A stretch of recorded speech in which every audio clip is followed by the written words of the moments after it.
I've reviewed some real shit on this channel. From the Lone Ranger, to Max Steel, and even Krish 3 proved to be a stinker.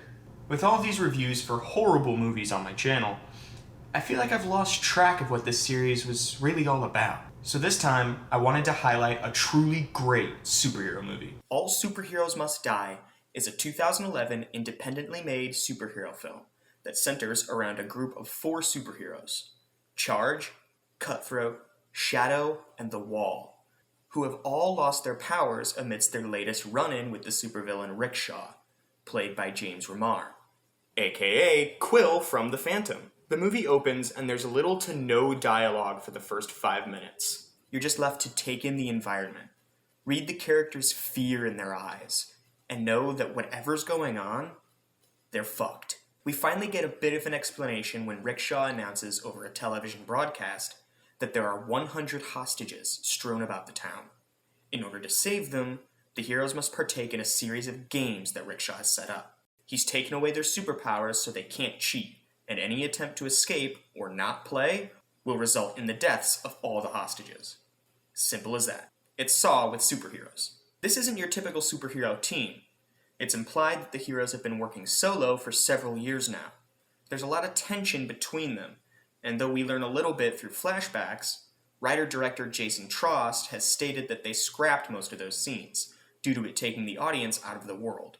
Which I totally agree with. Excessive flashbacks are annoying, and I feel it's far more effective, at least in this film's case, to never directly state the team's beef with one another, but rather poke and prod until the problem comes bellowing out. A lot of the characterization is done through small remarks or body language, which serves to keep the main plot front and center, while also stirring a bit of mystery behind the characters.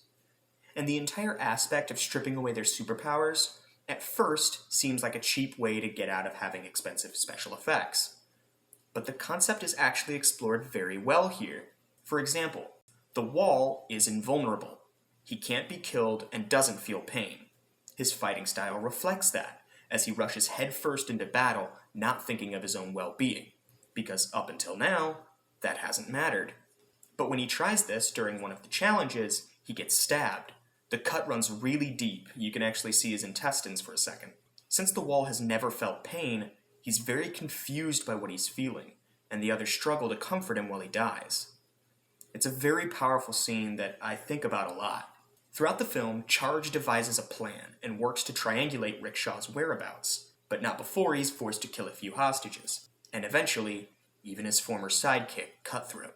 The way the villain pins them not only against each other in a contest to survive, but also against themselves and their own morals, forcing them to kill hostages in a fruitless attempt to save other hostages. There's a scene towards the end where the entire challenge is for one of the last 2 heroes to kill the other. It doesn't matter which one, but as long as one of them kills the other, that one gets to move on. And Charge, being the gentleman he is, walks Shadow through murdering him. It's a crazy powerful scene, and the entire film shares this same tone. The costumes are well crafted as well. The lack of polish works to ground itself in reality. And I like how they creatively covered Trost's eye. If you don't know, Jason Trost, the actor that plays Charge, doesn't have a right eye. They cleverly covered this up with a damaged mask, though you can see it for a few seconds during one of the flashbacks. You know what else I like about this movie? It's only an hour and 20 minutes long, though that's due in part to the film's budget of merely $20,000.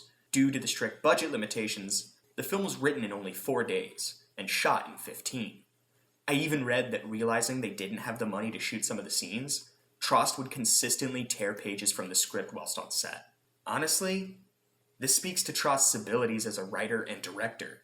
He knows exactly what to cut out and what to leave in, making for an incredibly focused and enjoyable experience. I've seen reviewers say they'd like to see Trost revisit this film on a bigger budget, but I don't think that's necessary. On all accounts, he nailed it the first time. If anything, I think a larger budget would have hurt this film. Its low-budget guerrilla-style camera work really brings out a sense of uncertainty that lingers from the opening shot till the credits roll. If you're at all a fan of superhero movies, I urge you to watch All Superheroes Must Die. It truly is a modern classic. I know this video is a bit shorter than usual, but it's a pretty short movie, which is refreshing coming off the heels of the Krish trilogy.